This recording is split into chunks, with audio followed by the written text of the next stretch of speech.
Gym trainer हत्या मामले में हंगामा, पहाड़ी आर्मी का प्रदर्शन, पुलिस ने कोतवाली लाकर कराया शांति। हल्द्वानी में 30 जुलाई को जिम ट्रेनर की कथित हत्या के मामले ने आज फिर तूल पकड़ लिया। सोमवार को पहाड़ी आर्मी संगठन के सदस्यों ने शहर के एक योग सेंटर के बाहर जोरदार प्रदर्शन किया। प्रदर्शनकारियों ने आरोप लगाया कि जिम ट्रेनर की मौत के मामले में पुलिस अभी तक सख्त कार्रवाई नहीं कर रही है। इस दौरान प्रदर्शनकारियों और पुलिस के बीच बहस भी हुई, जिसके बाद पुलिस ने हालात बिगड़ने से रोकने के लिए सभी को कोतवाली लाकर समझाइश दी। सीओ सिटी ने बताया कि 30 जुलाई से ही इस मामले की जांच चल रही है। उन्होंने कहा कि सभी पहलुओं की गहनता से जांच की जा रही है और दोषियों को किसी भी सूरत में बख्शा नहीं जाएगा। सीओ सिटी ने लोगों से शांति बनाए रखने और कानून पर भरोसा करने की अपील की। मृतक के परिजनों और प्रदर्शनकारियों ने योग सेंटर के मालिक अजय यदुवंशी पर गंभीर आरोप लगाए हैं। उनका कहना है कि घटना के पीछे अजय का हाथ हो सकता है। हालांकि पुलिस ने अभी तक इस मामले में आधिकारिक तौर पर गिरफ्तारी नहीं की है। पुलिस का कहना है कि पोस्टमार्टम रिपोर्ट और अन्य सबूतों के आधार पर आगे की कार्रवाई होगी। शहर में तनाव का माहौल, घटना के बाद से शहर में तनाव का माहौल बना हुआ है। पुलिस ने प्रदर्शन के दौरान सुरक्षा के पुख्ता इंतजाम किए थे और पूरे क्षेत्र में अतिरिक्त फोर्स तैनात की गई। फिलहाल पुलिस मामले की जांच में जुटी हुई है और जल्द ही बड़ी कार्रवाई की उम्मीद जताई जा रही है। कि ये 30 तारीख की घटना बताई जा रही है। बिहार मूल का एक अजय और एक अभय यदुवंशी अपने आप को उर्फ राजा नाम बताते हैं। मुखानी क्षेत्र में इनका योगा सेंटर है, जहां पर ज्योति मेर नाम की जो बच्ची है, इनके यहाँ योगा ट्रेनर थी पिछले 2 साल से।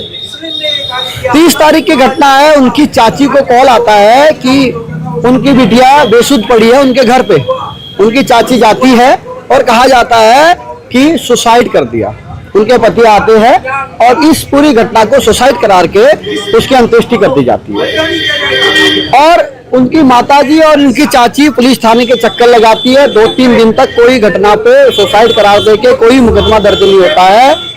कल जब पोस्टमार्टम की रिपोर्ट हमने देखी, पहले पुलिस वाले कह रहे पोस्टमार्टम की रिपोर्ट आई नहीं है। तब जब रिपोर्ट आने के बाद तहरीर दी और उस रिपोर्ट में साफ लिखा हुआ है किसी ठोस वस्तु ने उस बच्ची के पीछे पे मारा है, जिससे हेड इंजरी हुई है। गला उसका दबाया गया और हाथ में उसको जलाया गया और पीछे से उसके पूरे निशान है।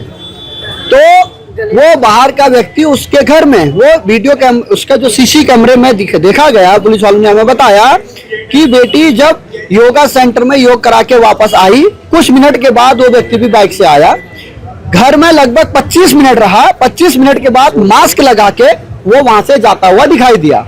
तब से वो व्यक्ति फरार है।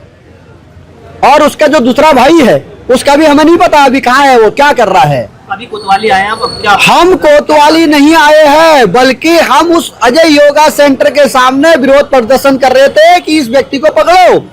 पुलिस वाले उसको पकड़ने के बजाय उनकी माताजी को रगड़ के, हमको रगड़ के, चाची को रगड़ के, तमाम लोगों को गाड़ियों में भर भर के धक्का मुक्की करके यहाँ कोतवाली लेके आए हैं। हम कोतवाली में बैठे हैं।